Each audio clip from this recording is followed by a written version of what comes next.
സംസ്ഥാനത്ത് chicken pox രോഗബാധിതരുടെ എണ്ണം വർദ്ധിക്കുന്നു. കഴിഞ്ഞ 40 ദിവസത്തിനിടെ 5791 പേർക്കാണ് രോഗം ബാധിച്ചത്. ഈ മാസം മാത്രം 1397 പേർക്ക് രോഗം സ്ഥിരീകരിച്ചു. കാലാവസ്ഥാ വ്യതിയാനമാണ് രോഗം പകരാനുള്ള കാരണമെന്നാണ് ആരോഗ്യ പ്രവർത്തകരുടെ വിലയിരുത്തൽ. ആരോഗ്യവകുപ്പ് പുറത്തുവിട്ട കണക്കുകൾ പ്രകാരം സംസ്ഥാനത്ത് പ്രതിദിനം 100-ലധികം പേർക്കാണ് ചിക്കൻ പോക്സ് ബാധിക്കുന്നത്.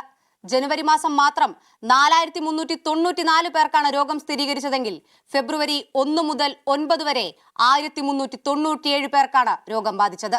വാരിസെല്ല സോസ്റ്റർ എന്ന വൈറസാണ് ചിക്കൻ പോക്സിന് കാരണമാകുന്നത്.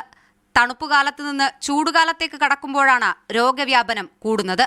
എല്ലാ വർഷവും ഈ ഒരു തണുപ്പ് മാറി ചൂട് തുടങ്ങുന്ന സമയത്ത് ഈ ഒരു ചിക്കൻ ബോക്സിൻ്റെ ഔട്ട് ബ്രേക്ക് ഉണ്ടാവാറുണ്ട്. അപ്പോൾ അതുപോലെ തന്നെ ഈ വർഷവും കേസുകൾ കൂടുതലായിട്ട് കാണുന്നുണ്ട്. അപ്പോൾ ഈ ചിക്കൻ ബോക്സ് വൈറസിൻ്റെ കാര്യത്തിൽ ഏറ്റവും വലിയ പ്രത്യേകത ഏറ്റവും കൂടുതൽ വ്യാപന ശേഷിയുള്ള ഒരു രോഗാണു അല്ലെങ്കിൽ വൈറസാണ്. ഒന്ന് വായുവിലൂടെ പകരുന്ന ഒരു രോഗം കൂടിയാണ്. അപ്പോൾ രോഗമുള്ള ഒരാൾ ഒരു മുറിയിൽ നിൽക്കുകയും അയാൾ ആ മുറിയിൽ നിന്ന് മാറിക്കഴിഞ്ഞാൽ പോലും പിന്നീട് ആ മുറിയിൽ വരുന്ന ആൾക്ക് രോഗം വരാനുള്ള സാധ്യതയുണ്ട്. അത്രയധികം വ്യാപന ശേഷിയുണ്ട്. അതുകൊണ്ട് തന്നെ നമുക്ക് ഈ സ്കൂളുകൾ വഴിയൊക്കെ വളരെയധികം ഇത് വ്യാപിക്കാനുള്ളൊരു സാധ്യത ഈ ഒരു സാഹചര്യത്തിൽ കൂടുതലാണ്.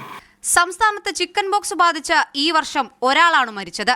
പ്രായമായവരിലും മറ്റ് അസുഖങ്ങളുള്ളവരിലും ചിക്കൻ ബോക്സ് ബാധിക്കുന്നത് കൂടുതൽ സങ്കീർണ പ്രശ്നങ്ങൾ ഉണ്ടാക്കും. കുത്തിവെപ്പ് എടുക്കുക എന്നതാണ് രോഗത്തെ പ്രതിരോധിക്കാനുള്ള ഏക മാർഗം. ഇതിനെതിരെ വളരെ എഫക്റ്റീവായിട്ടുള്ള ഒരു വാക്സിൻ നിലവിലുണ്ടെന്നുള്ളതാണ്. പക്ഷേ നമ്മുടെ ഈ ദേശീയ പ്രതിരോധ കുത്തിവയ്പ്പ് പട്ടികയിൽ ഉൾപ്പെട്ടിട്ടുള്ള ഒരു വാക്സിനല്ല. അതുകൊണ്ട് തന്നെ ഇത് നമ്മുടെ ഗവൺമെൻറ് ഹോസ്പിറ്റലുകളിൽ ഫ്രീ ആയിട്ട് സൗജന്യമായിട്ട് ഈ വാക്സിൻ ലഭിക്കില്ല. നമുക്ക് വാക്സിൻ എടുക്കുന്നത് വളരെയധികം നല്ലതാണ്. പ്രത്യേകിച്ച് ഒരു ഔട്ട് ബ്രേക്ക് വരുന്ന സമയങ്ങളിൽ ഇത് കോണ്ടാക്റ്റ് വന്നാൽ പോലും നമുക്ക് ഇത് പോസ്റ്റ് എക്സ്പോഷറായിട്ട് പ്രൊഫൈലാക്സ് ആയിട്ട് എടുക്കാൻ പറ്റുന്ന ഒരു വാക്സിനാണ് ചിക്കൻ ബോക്സ് വാക്സിൻ.